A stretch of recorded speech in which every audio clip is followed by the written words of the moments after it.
Good evening student. आज अपन पढ़ेंगे 12th class का बीएसटी सब्जेक्ट। बीएसटी सब्जेक्ट के आज मैं कुछ आपको इंपॉर्टेंट क्वेश्चन करवाने जा रहा हूँ, तो वो आज को अपन क्वेश्चन पढ़ते हैं। आज की हमारी क्लास में जो हमारा पहला क्वेश्चन है वो है management is a profession explained. प्रबंध एक पेशा है, इसकी हमें व्याख्या करनी है। Management is a specified body of knowledge. जो प्रबंध होता है वो किसी भी चीज़ का संपूर्ण ज्ञान होता है। There are arrangement for training and management in specialized institution। आजकल प्रबंध ने बहुत सारे इंस्टीट्यूशन वगैरह खोल दिए हैं ताकि जो बीबीए या एमबीए जो स्टूडेंट करते हैं उनके लिए ट्रेनिंग का इंतजाम वगैरह किया जा सके। The big enterprise make the selection of management trainees and after the successful completion of extensive training candidate are appointed executives. तो आजकल बड़े बड़े ऑर्गेनाइजेशन या फिर संस्थाओं में जो स्टूडेंट होते हैं उनको ट्रेनिंग वगैरह दी जाती है, और जब वो अपनी ट्रेनिंग पूरी कर लेते हैं तो उन कैंडिडेटों को हम बड़ी बड़ी कंपनियों में अपॉइंट करते हैं एग्जीक्यूटिव के तौर पर। Manager are required to observe a code of conduct. It is also a personal skill. जो प्रबंध होता है या प्रबंध करने की जो क्षमता होती है हर किसी में नहीं होती। ये एक पर्सनल स्किल मतलब क्वालिटी होती है, लेकिन इस क्वालिटी को हम एक्सपीरियंस या फिर प्रैक्टिकल डेवलपमेंट के जरिए और भी बढ़ा सकते हैं। इसीलिए हम कह सकते हैं कि प्रबंध एक पेशा होता है। हमारा अगला क्वेश्चन जो है वो है management is N inborn ability. Inborn का मतलब होता है जन्म से ही। प्रबंध एक जन्मजात प्रतिभा होती है। The classical approach of the management. तो जो पुरानी जो थ्योरी हो रही है उस हिसाब से जो प्रबंध है उसको हम जन्मजात प्रतिभा या कहते थे। Has recognised an inborn ability. It is held that some people have an inherent quality of the good management. They have all the abilities since birth to organize and manage an enterprise. तो प्रबंध हम कह सकते हैं कि प्रबंध जन्मजात प्रतिभा होती है। जन्म से ही कुछ लोगों के अंदर क्वालिटी अपने आप पैदा हो जाती है कि वो एक अच्छे प्रबंधक बन जाते हैं। इसका सीधा सा एक एग्जाम्पल है, और ये एग्जाम्पल किसने सिद्ध किया है? हेनरी फोर्ड जो अमेरिका के रहने वाले थे, और सर जमशेदजी टाटा जो हमारे इंडिया के थे। इन्होंने एग्जाम्पल को सेट भी किया है कि इनमें जन्म से ही एक प्रतिभा थी दूसरों को मैनेज करने की। हमारा जो नेक्स्ट क्वेश्चन है वो है मैनेजमेंट इज एक्वायर्ड एबिलिटी। प्रबंध एक अर्जित प्रतिभा होती है। Most of the manager are well trained. अधिकतर जो प्रबंधक होते हैं उनको हम ट्रेनिंग के जरिए उनको हम और ज़्यादा ट्रेंड करते हैं। And professional without having any family background. और जो प्रबंधक होते हैं इनका कोई फैमिली बैकग्राउंड नहीं होता, ये जन्म से ही प्रबंधक नहीं होते हैं। Management follow scientific approach and adherence to a code of the ethics and discipline. So it can be said that the management is an acquired ability. जब हम किसी दूसरे को कोई काम करते हुए देखते हैं, धीरे धीरे वो वाला काम हम करना सीख जाते हैं, तो हम कह सकते हैं कि प्रबंध एक अर्जित प्रतिभा होती है। अर्जित का मतलब होता है धीरे धीरे। जब हम किसी इंसान के अंदर देखते हैं कि ये गुण है, अगर हम भी चाहते हैं कि वो गुण हमारे अंदर आ जाए तो हमें उसी की तरह काम करना होगा। हमारा नेक्स्ट क्वेश्चन है आज का, explain the secondary function of management. प्रबंधक के हमें या प्रबंध के हमें सहायक कार्य बताने हैं। तो पहला इसमें हमारा रिप्रेजेंटेटिव। रिप्रेजेंटेटिव का मतलब होता है प्रतिनिधित्व करना। रिप्रेजेंटेटिव में also mean dealing with consumer, worker, supplier and the government on behalf of the enterprises. तो जो रिप्रेजेंटेटिव होते हैं, रिप्रेजेंटेटिव कंपनी को रिप्रेजेंट करते हैं। ये बाहर के लोग जैसे कि ग्राहक होते हैं या जो कर्मचारी मतलब वर्कर होते हैं, सप्लायर जो हमें माल सप्लाई करते हैं, और सरकार यानी कि गवर्नमेंट, ये इन सब लोगों को हैंडल या ट्रीट करते हैं। ये इन सब लोगों से निपटते हैं, फिर कंपनी के जो महत्वपूर्ण मामले होते हैं बिजनेस के, उनसे ये डील करते हैं। नेक्स्ट है हमारा innovation. Innovation mean improving quality of product. Innovation का मतलब होता है नवप्रवर्तन। नवप्रवर्तन का मतलब होता है एक तरह से जब हम माल बनाएंगे तो हम अपने प्रोडक्ट यानी कि अपने जो माल है ना उसके अंदर कुछ ऐसी क्वालिटी डालेंगे कि हमारा माल ज़्यादा बिकेगा, हमारा माल सबसे अलग होगा। हम जब माल बनाएंगे तो उसकी लागत हमें कम से कम करनी है। हमें अगर अपनी सेल्स बढ़ानी है तो हमें नए अपने दिमाग में आइडिया, नए विचार, नई टेक्निक, नए मेथड, इन सब चीज़ों से मिल करके हमें अपना माल बनाना है। तो इसी को अपन बोलते हैं इनोवेशन। नेक्स्ट है हमारा डिसीजन मेकिंग। डिसीजन मेकिंग का मतलब होता है निर्णय लेना। It is the most important function of the management. ये प्रबंध का एक बहुत ही आवश्यक और महत्वपूर्ण कार्य होता है। Every day 100 models of the decision it is also A part of the management. हमें एक ही दिन में बिजनेस में हजारों फैसले लेने पड़ते हैं। कई बार ऐसी सिचुएशन हमारे सामने आ जाती है, तो फिर हमें क्या होता है, बड़े संभल करके महत्वपूर्ण फैसले लेने पड़ते हैं। तो ये भी हमारा प्रबंधन का एक सहायक कार्य होता है। नेक्स्ट है हमारा कम्युनिकेशन। कम्युनिकेशन का मतलब होता है बातचीत करना। Communication is an exchange of idea, fact, emotions, opinion between two और मोर पर्सन। कम्युनिकेशन का मतलब क्या होता है, दो लोगों के बीच में उनके जो आइडिया मतलब विचार होते हैं, फैक्ट मतलब सच्चाइयाँ होती हैं, इमोशंस उनके जो भावनाएं होती हैं, उनके जो सुझाव होते हैं, दो लोगों के बीच में आदान प्रदान करना, इसी को अपन कहते हैं कम्युनिकेशन मतलब संदेशवाहन। नेक्स्ट है हमारा फोरकास्टिंग। फोरकास्टिंग का मीनिंग होता है management has to make forecast about the future activities, quantity of production, selling price, marketing area, etc।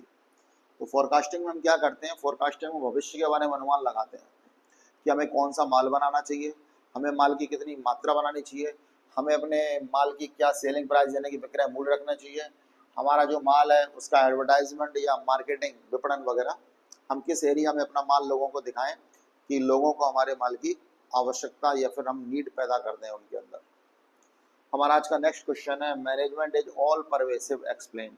Management तीनों लेवल पर होता है, एक्सप्लेन कीजिए। या प्रबंध सब जगह होता है, इसकी व्याख्या कीजिए। Managerial activities are performed in all type of the organisation. जो प्रबंधक होते हैं वो सारे ही सारे संगठनों में होते हैं, चाहे वो डिपार्टमेंट कैसा भी हो। Management is essential for all organisation big and small. आजकल चाहे कोई भी संस्था या ऑर्गेनाइजेशन, चाहे वो बिजनेस छोटा हो या बड़ा हो, चाहे वो प्रॉफिट कमाना उनके मेन मकसद होता हो या फिर ना होता हो, सर्विस और मैन्युफैक्चरिंग, भले ही कोई कंपनी सर्विस दे रही है, लोगों को सेवा दे रही है, फिर वो माल बनाने वाली कंपनी है, आजकल प्रबंध हर जगह होता है। सरकार भी प्रबंध करती है। क्रिकेट की जो टीम होती है उसमें भी मैनेजमेंट होता है, कैसे 11 खिलाड़ी किस टीम से खेलेंगे, कौन कौन टीम में सिलेक्ट होगा। हॉस्पिटलों में भी प्रबंध होता है, स्कूल कॉलेज अगर चलाना है तो उसमें भी प्रबंध होता है। तो हम कह सकते हैं कि प्रबंध हर जगह होता है। हमारा आज का नेक्स्ट क्वेश्चन है discuss the characteristics of management. प्रबंध की विशेषताएं बताइए। Question number 5, discuss the characteristics of management. प्रबंध की विशेषताएं बताइए। Management is a goal oriented. हमारा जो पहला पॉइंट है उसमें यह लिखा है प्रबंध वही होता है जहां पर कि एक लक्ष्य होता है, एक गोल होता है, एक टारगेट होता है।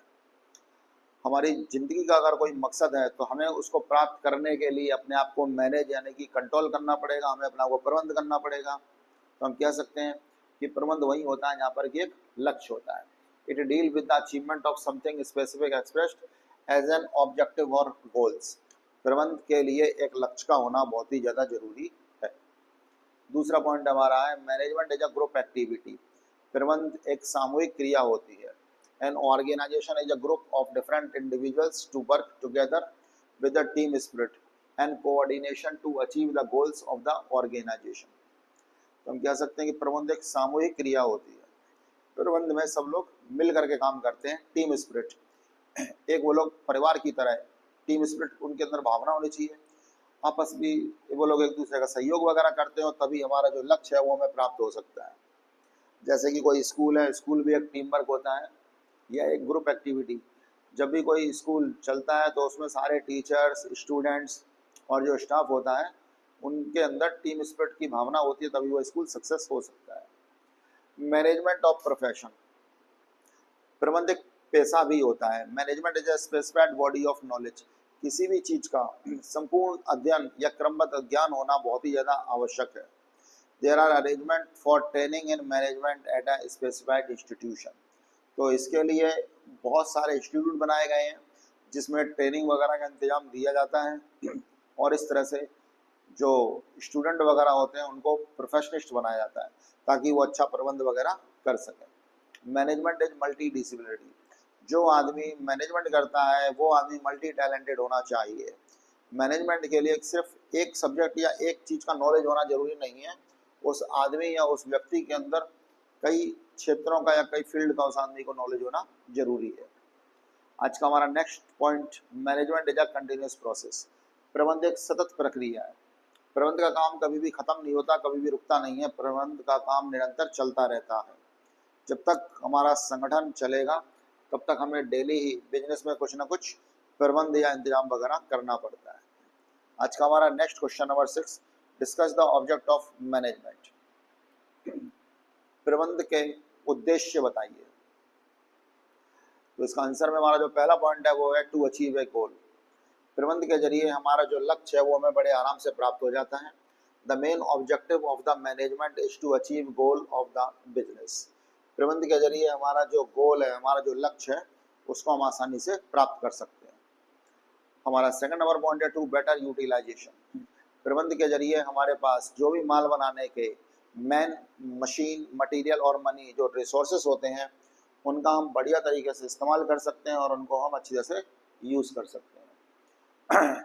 हमारा जो प्रबंध है जो हमारा वो ऐसा होना चाहिए ताकि हमें लाभ ज़्यादा हो और हमारी जो माल बनाने की जो लागत है उसको हम कम से कम कर सकें। Increasing production. हमारा जो प्रबंध है वो हमें ऐसे करना है कि हम कम से कम कीमत पर ज़्यादा से ज़्यादा माल बना सकें। हम जितना ज़्यादा प्रोडक्शन करेंगे उतना ही ज़्यादा हमारा प्रॉफिट भी बढ़ जाएगा। Reduce cost. हमें लागत को कम करना है। In order to increase the profit, the management must reduce the cost of the production. अगर हमें लाभ कमाना है तो हमें ये नहीं है कि हमें अपना माल बढ़ा करके या महंगा करके बेचना है। अगर हमें लाभ कमाना है तो दूसरा तरीका भी होता है, हमें माल बनाते समय जो उसकी कॉस्ट है उसको रिड्यूस यानी कि कम से कम करना है। तो प्रबंध का एक महत्वपूर्ण उद्देश्य लागत को कम करना भी होता है। Next, increasing profit. किसी भी संगठन का सबसे पहला जो एम होता है वो होता है लाभ कमाना। It is the first and important object of the management to increase the profit. तो प्रबंध का एक महत्वपूर्ण उद्देश्य ये भी होता है कि हमें ज़्यादा से ज़्यादा लाभ कमाना है। आज का हमारा question number 7, what is the importance of management. प्रबंध का महत्व बताइए। इसका आंसर है हमारा पहला पॉइंट एफिशिएंसी। एफिशिएंसी मतलब होता है कार्य क्षमता में वृद्धि होनी चाहिए। हमें काम स्पीड से करना है, हमें काम ज़्यादा से ज़्यादा करना है, हमें ज़्यादा से ज़्यादा माल कम समय में बनाना है। इसी को अपन कहते हैं एफिशिएंसी मतलब प्रभावशीलता। Management increase efficiency by reducing cost and increasing productivity. प्रबंध के जरिए हम लोग अपने काम करने की जो क्षमता है उसको बढ़ा सकते हैं और हमारी जो माल बना रहे हैं उसकी लागत को हम कम कर सकते हैं। हमें ज़्यादा से ज़्यादा माल जल्दी से जल्दी बनाना होगा तो अपने आप माल की जो लागत है वो कम हो जाएगी और हमारी जो कार्य क्षमता है वो बढ़ जाएगी। दूसरा पॉइंट है हमारा गोल यानी कि लक्ष्य। प्रबंध का एक महत्व ये भी होता है, management helps in achieving group goals by giving a common direction to the individual effort.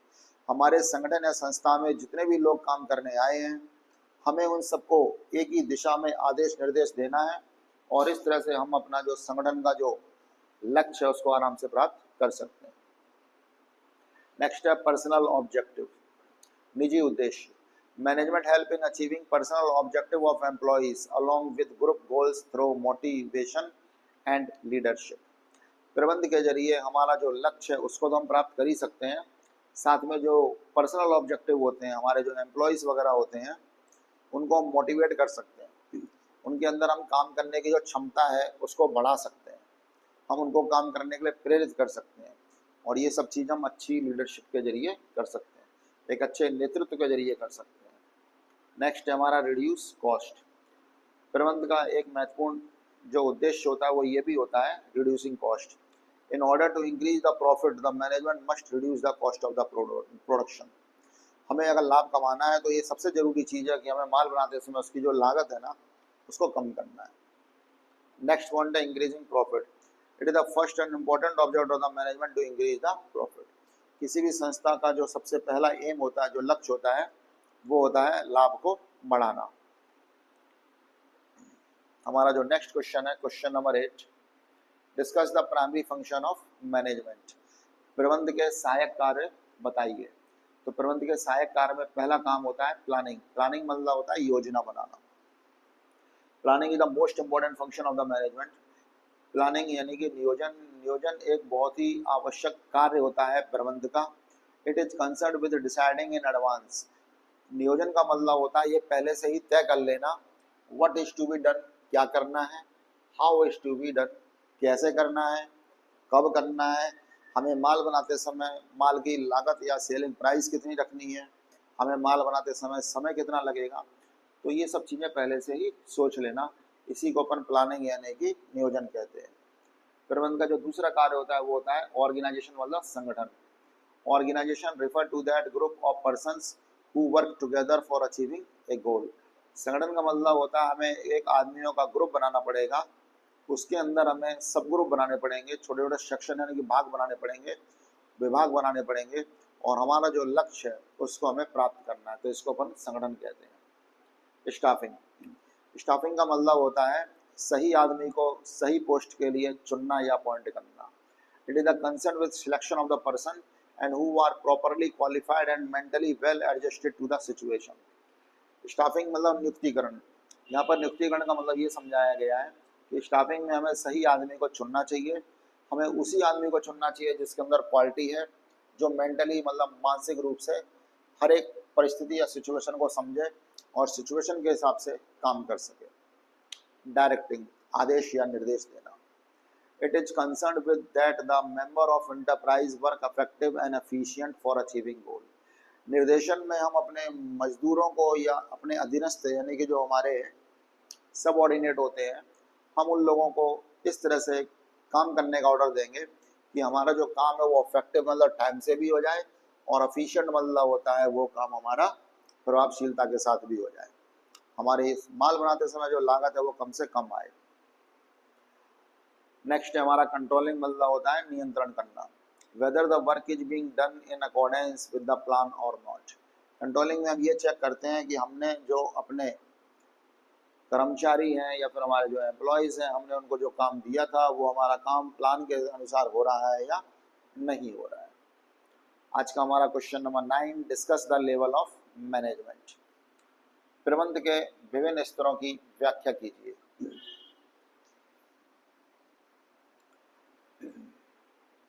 Top management. प्रबंधन के 3 स्तर होते हैं। पहला स्तर होता है हमारा टॉप मैनेजमेंट, जिसको हम बोलते हैं उच्च स्तर।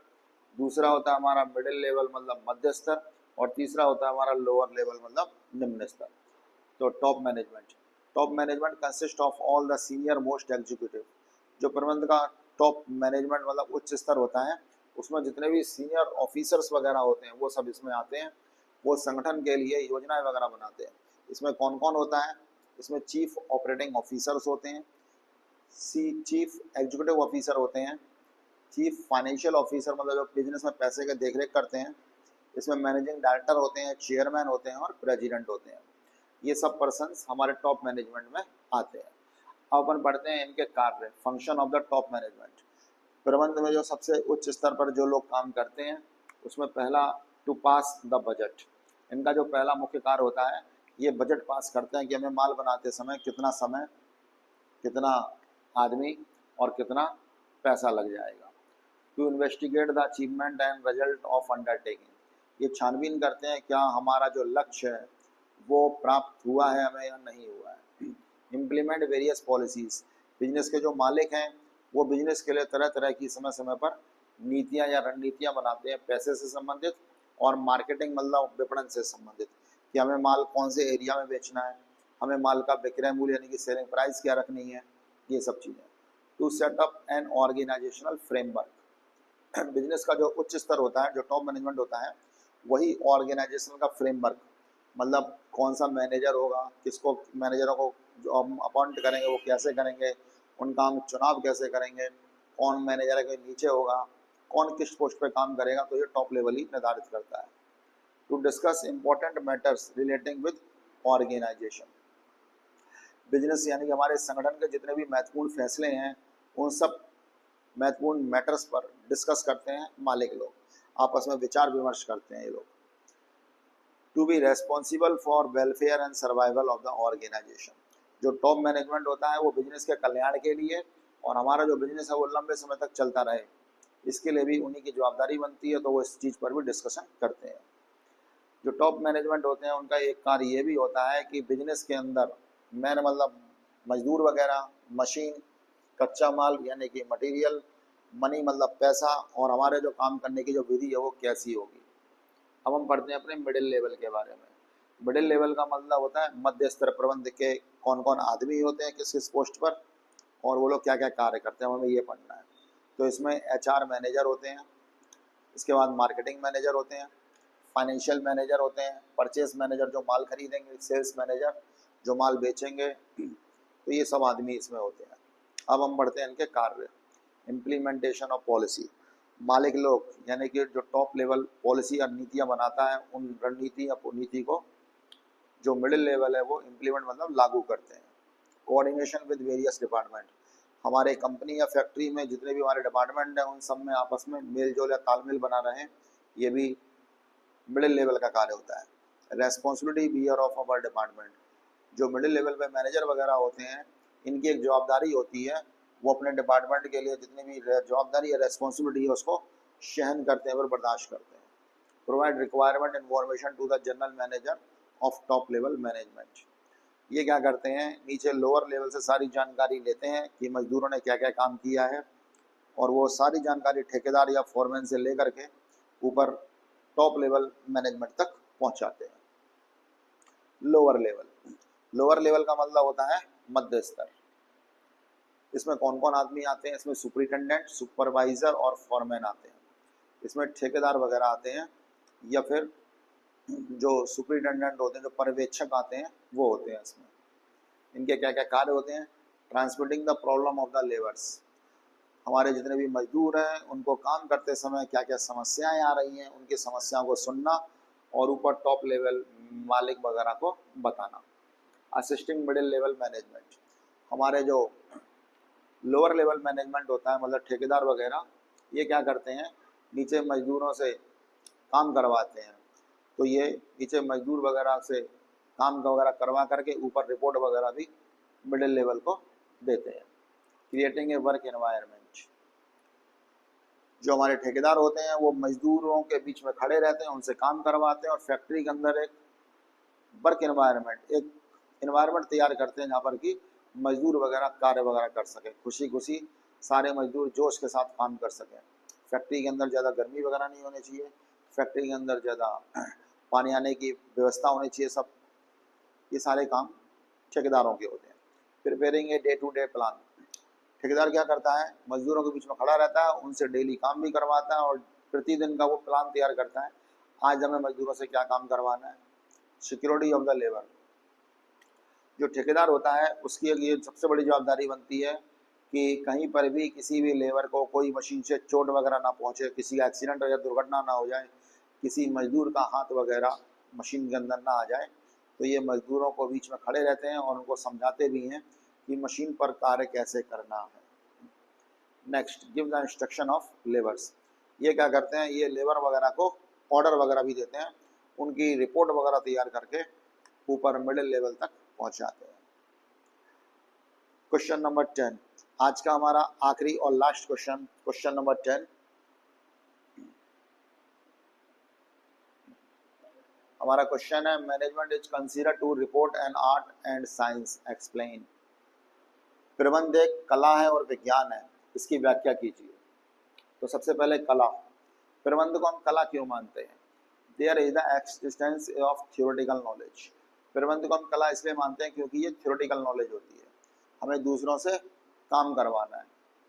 ए manager appeals the scientific methods to a given situation problem in his own unique manner, प्रबंध को हम कला इसलिए भी मानते हैं कि प्रबंधक यानी कि जो मैनेजर वगैरह होते हैं उनको काम हमें करवाना है तो फिर वैज्ञानिक विधि यानी कि हमें नए तरीके से काम करवाना है, और यूनिक मैनर उनको अपने हिसाब से मजदूरों से काम करवाना है।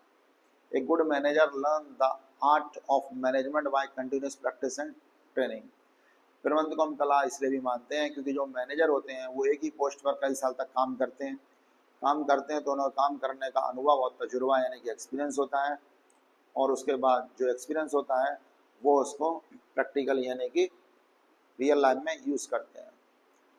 हमारा इसी में एक टॉपिक और है, क्यों हम प्रबंध को विज्ञान मानते हैं। मैनेजमेंट है सिस्टमैटिक बॉडी ऑफ नॉलेज, प्रबंध में हमें किसी भी चीज़ का क्रमबद्ध या संपूर्ण ज्ञान होना आवश्यक है। दूसरा हमारा पॉइंट है, principle of management have developed over a period of time after repeated experimentation and observation, प्रबंध के जो सिद्धांत हैं वो रातों रात नहीं बने गए थे, उनको बनाने में कई साल लग गए थे, और कई साल तक अगर आदमी एक ही रैंक या एक ही पोस्ट पर काम करता है तो काम करते समय जो भी उसको ऑब्जर्व होता है या फिर जो काम करने का उसको अनुभव होता है, एक्सपीरियंस होता है, वो उसी बेस पर काम करवाता है दूसरे लोगों से, उसको अनुभव होता है, वो उन्हीं पर किताबें वगैरह लिखते हैं। इसीलिए हम लोग प्रबंध को विज्ञान भी मानते हैं। Application of management principle is not universal. प्रबंध के जो सिद्धांत होते हैं वो हर जगह लागू होते हैं। It has to be modified according to a given situation. प्रबंध के जो सिद्धांत होते हैं वो पहले से तैयार नहीं होते हैं, बल्कि प्रबंध के सिद्धांत सिचुएशन के हिसाब से हैंडल करना पड़ता है। हर एक प्रॉब्लम का हमारे पास अलमारी में कोई सॉल्यूशन नहीं रखा है कि हमने अलमारी खोली या तिजोरी खोली और उसमें से हमने उस प्रॉब्लम का सॉल्यूशन निकाल दिया। प्रबंध को हम विज्ञान इसलिए भी मानते हैं क्योंकि हर एक प्रॉब्लम का जो सॉल्यूशन है वो हमें सिचुएशन के हिसाब से हैंडल करना पड़ता है। तो स्टूडेंट, आज अपन ने पढ़े हैं 1 से लेकर के 10 तक इम्पोर्टेंट क्वेश्चन। कल हमारी क्लास फिर से होगी जिसमें हम आगे से क्वेश्चन करेंगे।